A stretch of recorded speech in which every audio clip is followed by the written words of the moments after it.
कधीकधी भूतकाळ अचानक समोर उभा राहतो. नाव बदलतं, पण जखमा नाही. एक फाईल, एक माणूस आणि एक सत्य, जे कनकच्या आयुष्याचा सगळा खेळ बदलणार होतं. नमस्कार मित्रांनो, स्वागत आहे तुमचं दिलकशीच्या आणखीन एक जबरदस्त भागात, भाग 72 मध्ये. आजचा भाग फक्त एक मीटिंग नाही, हा आहे भूतकाळ आणि वर्तमान याचा संघर्ष, जिथे एक नाव, एक सत्य आणि एक निर्णय कनकच्या आयुष्याला नवीन वळण देणार आहे. हा भाग शेवटपर्यंत नक्की बघा, कारण आज काही उत्तर मिळणार आहेत आणि काही नवीन प्रश्न जन्म घेणार आहेत. नीलने सांगितले तसे एक 50-55 वर्षाचा मनुष्य आत आला. त्याच्या हातात एक फाईल होती. समोर बसलेल्या सर्व क्वालिफाईड लोकांना सुटाबुटात बघून तो थोडा थबकला आणि तिथेच उभा राहिला. तसं अल्बर्टने त्याच्या खांद्याला धक्का मारून त्याला थोडं पुढे लोटलं. त्या माणसाने रूममध्ये नजर फिरवली तशी त्याला दिसली कनक, जिला बघून त्याचे लाल झालेले दात लगेच चमकले. त्याला बघून तिला शिरशिरी आली आणि तिने तिचं तोंड ध्रुवकडे वळवलं. ध्रुवचं संपूर्ण लक्ष बारकेवर होतं. जेव्हा त्याने कनककडे बघून त्याचे दात विचकवले तेव्हाच ध्रुवच्या हाताची पकड हातातल्या पेनवर घट्ट झाली होती. तीच घट्ट बघून तेजा पुढे होत म्हणाला, या मिस्टर बारके, आम्ही तुमचीच वाट बघत होतो. तुमच्याकडे जे रायचंदे ग्रुपचे डॉक्युमेंट आहेत ते त्यांच्या ओनरकडे द्या, म्हणजे आम्हाला लगेच लीगल प्रोसिजर सुरू करता येईल. तेजाचा आवाज ऐकून बारकेने आता त्याच्याकडे बघितलं आणि पुन्हा एकदा अल्बर्टकडे बघितलं आणि थोडासा घाबरत तो हळूहळू चालत कनककडे येऊ लागला. कनू, बारकेने तिच्यापुढे फाईल ठेवत तिला हळू आवाजात आवाज दिला. तसं अल्बर्टने लगेच त्याच्या खांद्याला धरून मागे ओढलं आणि नील सिच्युएशन सांभाळत उभा राहून पुढे म्हणाला, तर मी तुम्हा सर्वांना मिस कनक यांची पुन्हा एकदा ओळख करून देतो. या, कनक रायचंदे, रायचंदे ग्रुपच्या ओनर. मिस कनक. ध्रुवने तिला बोलण्यास खुणावले तशी ती तिच्या चेअरवरून उठून उभी राहिली. या सर्वांसाठी खरं तर ती तयार नव्हती, पण तिने तिचे डोळे मिटले, एक लांब श्वास घेतला आणि डोळे उघडत एक वेळेस ध्रुवकडे बघितलं आणि मग सर्वांकडे बघत म्हणाली, येस, मी कनक रायचंदे. रायचंदे ग्रुपला तर तुम्ही सर्व ओळखतच असाल, कारण आता नाही पण काही वर्षापूर्वी रायचंदे ग्रुपचा मुंबईसोबत मुंबई बाहेर सुद्धा फार दबदबा होता. माझी अजून जास्त ओळख सांगायची म्हणजे मी अनुजा किल्लेदार यांची भाची आणि ध्रुव किल्लेदार यांची बायको. तिने तिची ओळख सांगताच तिथे बसलेल्या सर्वांची कुजबूज सुरू झाली. तसं तिने तिची नजर पुन्हा एकदा ध्रुवकडे वळवली तर तो हलकी स्माईल करत तिच्याकडे बघत होता. त्याची स्माईल सांगत होती की त्याला सुद्धा तिच्याकडून याच ओळखीची अपेक्षा होती. मला माहीत आहे की रायचंदे ग्रुप आता बऱ्याच वर्षापासून बंद असल्याने त्याला पुन्हा एकदा उभं करणं हे आपल्या सर्वांसाठी थोडं कठीण जाईल, पण मी तुम्हाला खात्रीने सांगते की त्याला पुन्हा एकदा उभं करण्यासाठी मला जे करता येईल ते मी नक्की करेल. तरीसुद्धा तुम्हाला जर मला आणि रायचंदे ग्रुपला घेऊन काही प्रश्न असतील तर ते तुम्ही विचारू शकता. आज तिने तिची ओळख कनक ध्रुव किल्लेदार म्हणून करून दिल्यावर तर कोणाचा काही प्रश्न विचारायचा संबंधच येत नव्हता, पण तरीसुद्धा बसलेल्या एक दोघांनी तिला मुद्दाम रायचंदे ग्रुप मर्ज झाल्यावर येणाऱ्या प्रॉफिट अँड लॉसवर क्वेश्चन केले. तिने सुद्धा त्या सर्वांना त्यांच्या प्रश्नाचे उत्तर देऊन शांत बसवलं. तिच्या बोलण्यात आज किल्लेदारांचा रुबाब झळकत होता, तर तिच्यात रायचंदेंची हुशारी दिसत होती. तिच्या प्रत्येक उत्तराने आज ध्रुव इम्प्रेस होत होता. अनुजा रायचंदे यांची मुलगी असून त्यांच्यात बिझनेस वुमनचे गुण नव्हते. त्या फार शांत स्वभावाच्या होत्या, पण कनक मात्र एका बिझनेस वुमनला लागतील ते सर्व गुण घेऊन आल्याचं आजच्या मीटिंगमध्ये दिसत होतं. मीटिंगमध्ये पेपर साईन होऊन लवकरच लीगल रायचंदे ग्रुप सनशाईन इंडस्ट्रीत मर्ज होण्याची बातमी मीडियात देऊ आणि त्याची एक सक्सेस पार्टीसुद्धा ठेवू असा निर्णय जाहीर केला आणि मीटिंग संपवली. मीटिंग संपली तशी एक एक करून बसलेले सर्व लोक बाहेर गेले. मागे उभा असलेला बारके कनकशी बोलण्यासाठी चुडबुडत पुढे येण्याचा प्रयत्न करत होता की अल्बर्टने त्याला बोखोटीला धरून बाहेर ताणले. आपण या डॉक्युमेंटच्या राहिलेल्या प्रोसिजरवर आत्ताच चर्चा करून घेऊ.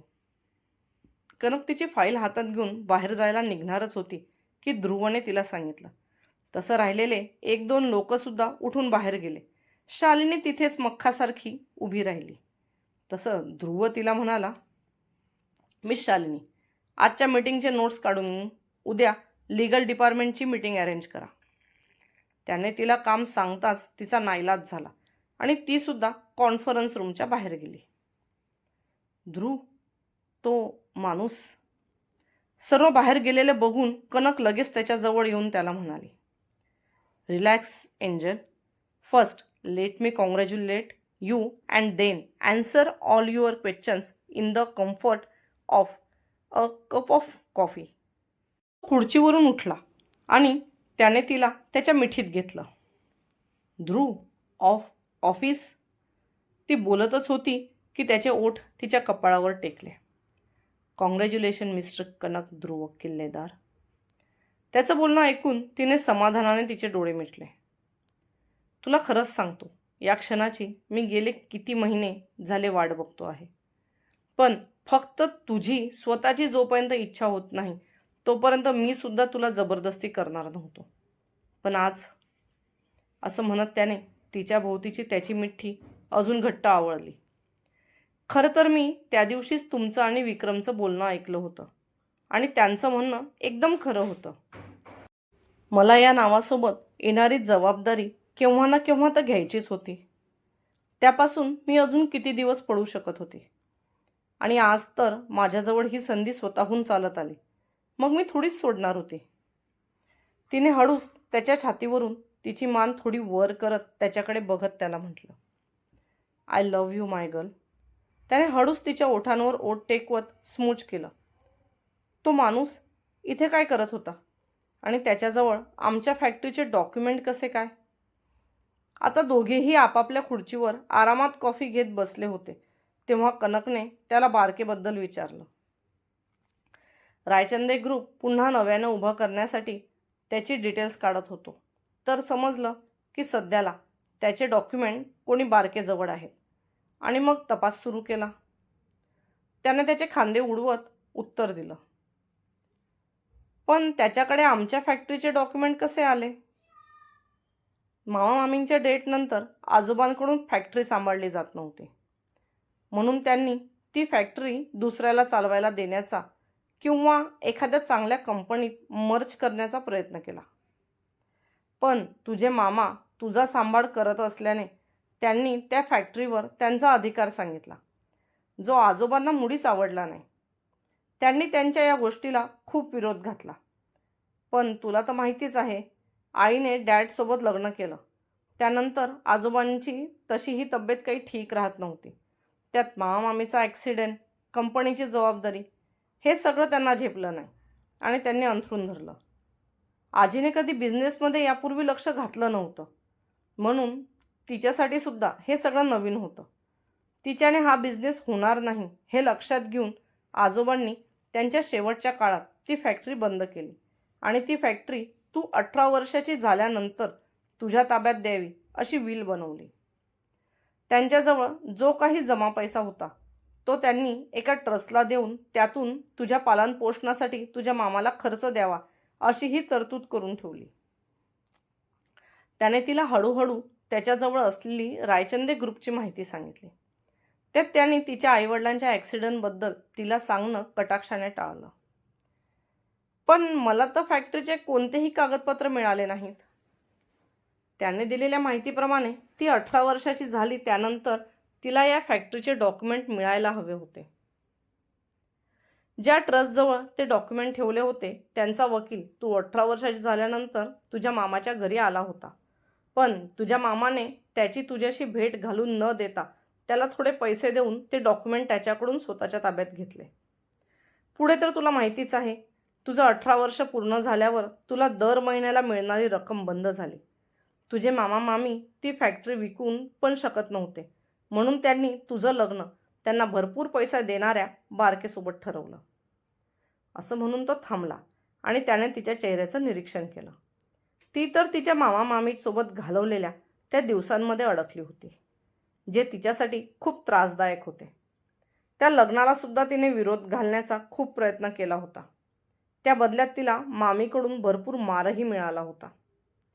मामीची मुलगी तशी पण कनकच्या सौंदर्यावर जळायची. त्यामुळे कनकला एवढा वयस्कर नवरा मिळतो आहे हे बघून ती तर खुशच झाली होती. शेवटी मारून मुटकून तिच्यावर नको ते आरोप करून तिच्या मामीने तिला लग्न मंडपात बसवलं होतं. इतका विचार करू नको. तो तुझा भूतकाळ होता आणि तुझा वर्तमान आणि भविष्य तुझ्यासमोर आहे. त्याने तिचे हात स्वतःच्या हातात घेऊन त्यावर ओठ टेकवत तिला सांगितलं. तसं ती तिच्या खुर्चीहून उठली आणि त्याच्या मांडीवर बसत त्याच्या गळ्यात हात गुंफले. आता नाही का तुला ऑफिसची काळजी? तो मुद्दाम तिची गंमत करत म्हणाला. तसं तिने तिच्या हाताची घडी घालून गाल फुगवले. मग त्याने सुद्धा तिच्या भोवती त्याच्या हातांची मिठी घालून तिला अलगद जवळ ओढलं. लग्नासाठी तर बारके एका पायावर तयार होता. तुझ्यासारखी एवढी सुंदर अप्सरा त्याला थोडीच मिळणार होती. असं म्हणत त्याने तिच्या गालावर त्याचा गाल घासला. तशी त्याची बियर्ड तिच्या गालाला टोचून तिला गुदगुदी झाली आणि तिने तिची मान चोरली. त्याला कुठून तरी तुमच्या या फॅक्टरीबद्दल समजलं. तसं तर त्याला फॅक्टरीतलं काही कळत पण नव्हतं. पण तरीसुद्धा कमीत कमी ती विकून त्या जागेचा थोडाफार फायदा करून घेऊ शकतो असा विचार करून त्याने तुझ्या मामासमोर ती फॅक्टरी त्याच्या नावावर करून देण्याची अट घातली. पण यातसुद्धा एक ट्विस्ट होता. ती फॅक्टरी तू स्वतःसुद्धा विकू शकणार नाही अशी आजोबांनी विल करून ठेवली होती. त्यामुळे ती फॅक्टरी त्याच्या नावावर न करता त्याला त्या फॅक्टरीचे दत्तकपत्र दिले गेले आणि त्यावर नक्कीच तुझे सिग्नेचर त्यांनी काहीतरी वेगळं करून सांगून घेतले असतील. त्याने सांगितलं तसं ती विचारात पडली. कारण तिचे मामा मामी किती लालची होते याची तिला कल्पना होतीच आणि तिला मिळणारी दर महिन्याची रक्कम तिच्या सिग्नेचरशिवाय मिळत नसल्याने ते नेहमीच तिच्याकडून कोणत्या ना कोणत्या कागदावर सिग्नेचर करून घ्यायचे.